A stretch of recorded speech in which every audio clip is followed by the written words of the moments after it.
Hello and welcome to the Data Dialogue. I'm Mike Fuller, Regional Director of Marketing at InterSystems.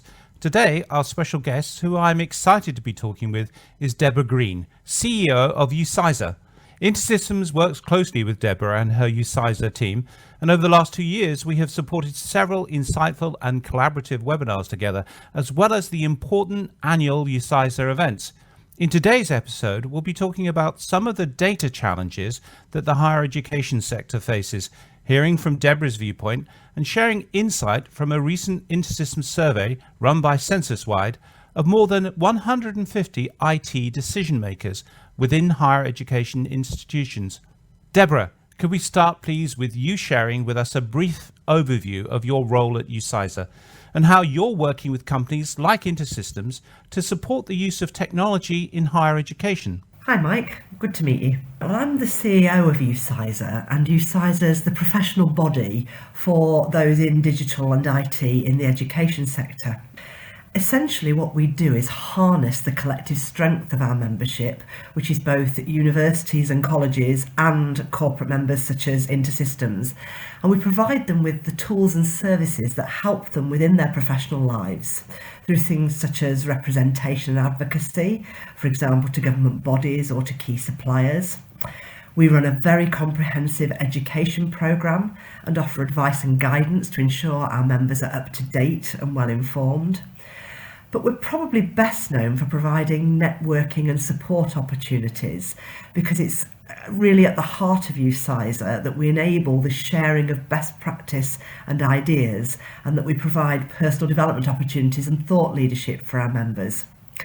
So really, as a result of all of that, and working with both sides, both the institutions and the suppliers, Outsmart builds and represents a strong, empowered community of professionals who connect stakeholders, people and technology, professionals who share their collective expertise to remove barriers to understandings, and professionals who thereby transform teaching, learning and research. Very comprehensive and very important. Thank you, Deborah. So I understand in the survey, almost half of those who were surveyed were not confident that all the systems within their organisation are well connected to each other. What kind of impact is that like to be having, Deborah? I think it's a common issue that you would find in almost all businesses, because of course, like any business, we have a lot of data that we need to be able to access. But I often use an architectural theme here. You know, like any town, it grows over time, and you would see any town and city some really historic buildings which are very beautiful often on the outside, but perhaps not so fit for purpose for modern uses these days, next to custom built offices and places of education which really suit the modern way of living and working. And a digital estate is no different. It grows organically, with parts of it built to suit a very particular purpose at a very particular time. Some of those systems are on premise, some are in the cloud, and connecting those very different types of digital estate is complex and needs special skills to ensure that they're being connected effectively. It's also worth bearing in mind that the pace of digital change is absolutely immense. 10 years is a very long time in IT. And of course, every institution is different. So depending on how they've built and invested in their digital estates will dictate the level of issue that they have. So it's no different to any other business, and because we're adding new things and we're doing more digitally, the problem now becomes how do we link some of those older systems with newer API-based systems, where of course it's much easier to share data. I'm glad you raised the point of data there, Deborah, and I like your analogy of estates. Because when reporting these organizations, they talked about the use of data, and the most common use is to inform decision making by the IT department and the rest of the teams there. So it's then followed by research development and research projects, which are about 25%. So how could higher education institutions be using data more effectively? Well, I can speak, I suppose, most confidently there from my previous life as a Director of Marketing and Communications in 2 universities. We started some 15 years ago now to really try and harness the power of the data that we held on our prospective students. So, understanding how they like to consume information, what would attract them to particular types of universities, what they wanted to study and how they wanted to study. And by collecting that information when they were as young as 15 or 16, we could then use that to really help them make strong decisions about the university that they chose. Obviously, I was trying to attract them to my particular university, but there's some real ethics involved in this. You do want students who are going to thrive in your particular institution. So, for example, at one place that I worked, we had 5 different customer personas, and we would be able to see which of those customer personas a new potential customer fitted into, and that meant we would deliver information to them in a different way. So 5 different ways of giving a similar message to make sure that it would truly connect and be received by that student. That was then followed on through the admissions process because we understood how they like to receive information and how they like to communicate with us. So that's just one example of how you can really streamline whole processes and make it much more intuitive for the people that you serve. And imagine if we could carry that insight through to their teaching and learning. What we'd learned in terms of how they like to consume information when we're recruiting them could then be used as part of their educational experience. We could have different ways of conveying different educational points to make sure it was more likely to resonate with them. I love the focus on students. After all, that's what it's all about. I have the privilege of being a governor for a small university in London, and this relentless focus on the student is so important. But what about the staff? What is their stakeholders in this? So your colleagues in the university, running the university, how are they using data? Well, in so many ways. I mean, I think we need to go back to the start of the pandemic here and think about what's happened in the sector, because I do think it's been seismic in terms of its impact on the sector. Think back to the very beginning of the pandemic, where university and college staff at every level faced the almost Herculean task of enabling fully remote working for just under 3 million students, lecturers, researchers, academic leaders and support staff. And that was achieved throughout the sector at pace in March 2020. As one VC put it to me, the IT team delivered 4 years worth of digital strategy in around 6 weeks. And thanks to the heroic efforts that were made at that time, the sector was able to continue without faltering, and millions of students were able to graduate on time as planned. Now, when summarised like that, it seems an easy task. But imagine trying to ensure that every member of staff and every student had access to the necessary equipment, the right software on that equipment, the correct licence permissions in place to use that software. Imagine trying to ensure all the staff and students had access to reliable connections, that staff had training in how to use things we take for granted now, like Teams and Zoom, to deliver classes, and that all this had to be done in a secure way that didn't compromise on-premise systems or cloud-based solutions. Just the logistics of getting the right kit to the right people in a COVID-safe manner were complex. And it wasn't just for students and academics, that was for the army of professional support staff, all of whom had to find new ways to deliver core key services that underpin any university or college. But that's what leads me to sort of answering your question. It wasn't in any way a negative experience. Barriers to digital progress were literally swept away overnight, as support staff and academics were forced by sheer necessity to adopt new methods and practices, and found that things that had previously been thought to be impossible not only worked, but were really effective and freed up valuable face-to-face time, once that became possible, for more immersive teaching and learning. So what did we learn? To get to the point of your question, Mike, let's do things like support services. You'll appreciate every university is a microcosm of the world that it represents. So there will be students who have health problems, who have mental health problems, who need all sorts of support.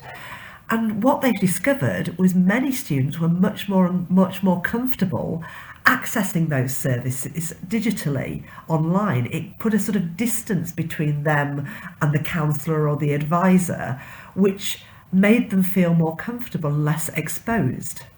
So that means the transfer of very sensitive data, often in digital formats. So there's the security elements that's around that allow students to continue to use this medium that they're really comfortable in. But the data has to be shared with several professionals or different advisors. So that's just one example of how things are beginning to change. That wasn't the case before. It'd be one counsellor, one student, and so there was limited need to transfer data. Assessments, a huge amount of work had to be done to deliver assessments that could be relied on, because obviously the capacity for plagiarism, cheating, when you're delivering assessments remotely is huge. Now, of course, the vast majority of students would never do that, but you have to guard against the few to make sure that the qualification of the many is felt to be robust and reliable by employers. And so there was a lot of work needed to be done to think about how they could do these assessments in a way that was very secure and that meant that the opportunities for cheating were absolutely minimised.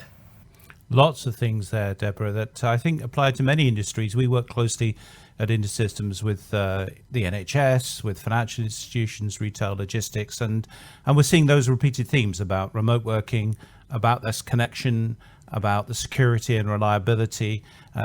Throughout this, the idea of trust, I think all of these things roll up. The people surveyed highlighted the importance of interoperability and how data is used.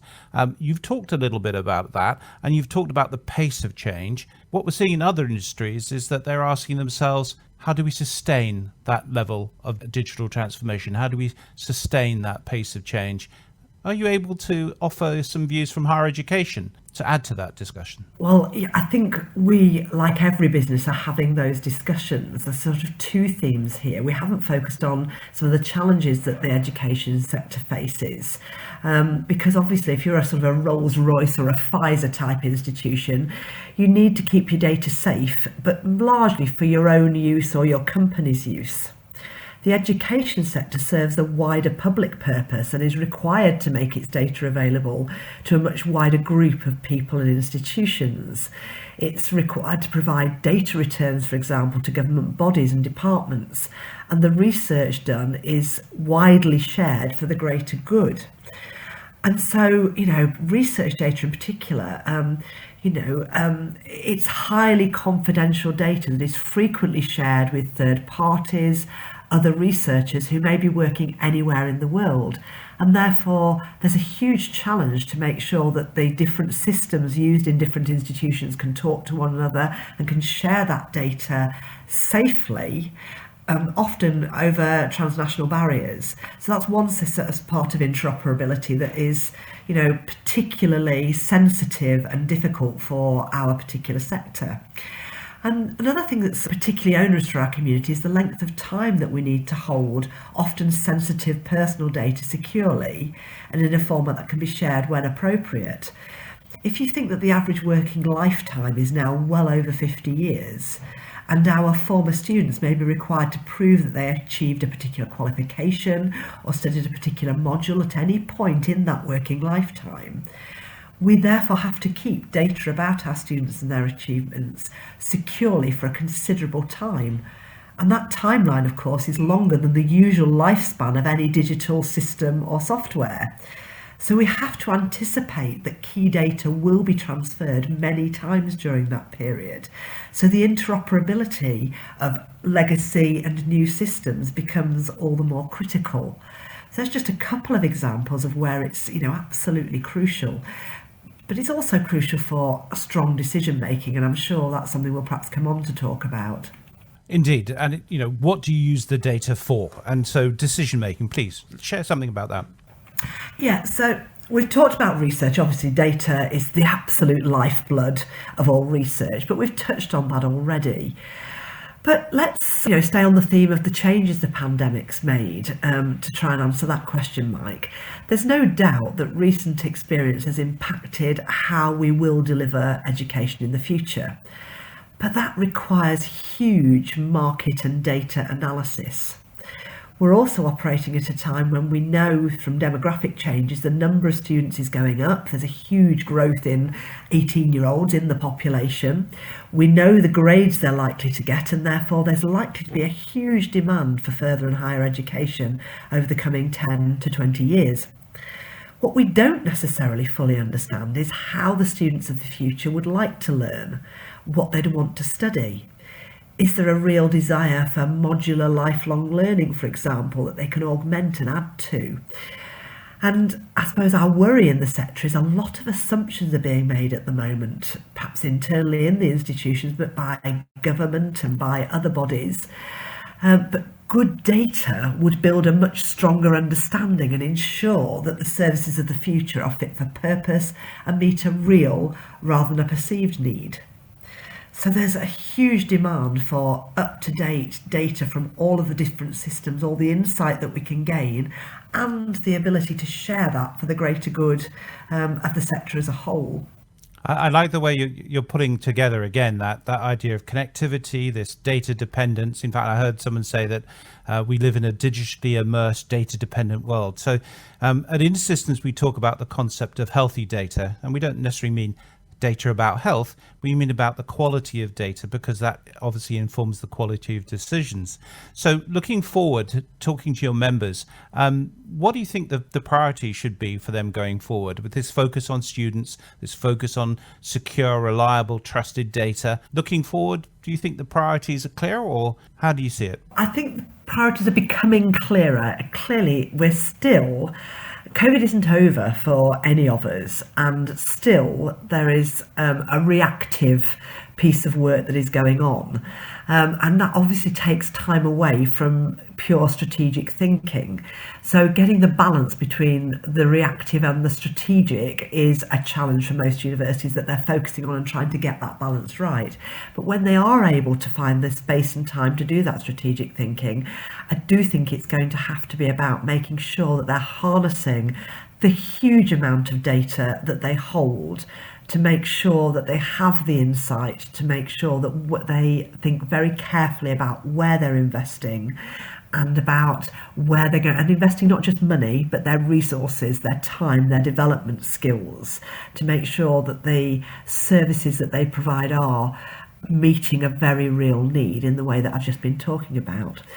The other big area is the increasing reporting burden that's being placed on the education sector, and harnessing data is critical to this. Increasingly, universities are asked by particularly government to provide a huge number of returns on students, on graduate outcomes, all sorts of things that governments know universities know, and that can help them in planning future services or spending. And they're asking for that data from universities at a speed and level of accuracy that is challenging for our institutions, given all the things we've been talking about this morning. And of course, there's no funding at present to meet that increasing burden. So for me, interoperability of systems and ready access to data is critical in both those areas, of building strong services for the future, but also in meeting this burden of reporting that is going to increase, I think, from government. And of course, like for any business, access to full, accurate, healthy data, as you've called it, Mike, really helps universities and colleges, like any business, to make strong business decisions about where to invest time and resources. Deborah, that was really useful. Thank you very much indeed. It's great to chat. Thanks also to the listeners for tuning into our latest episode of the Data Dialogue. I hope you'll join us again soon. Goodbye.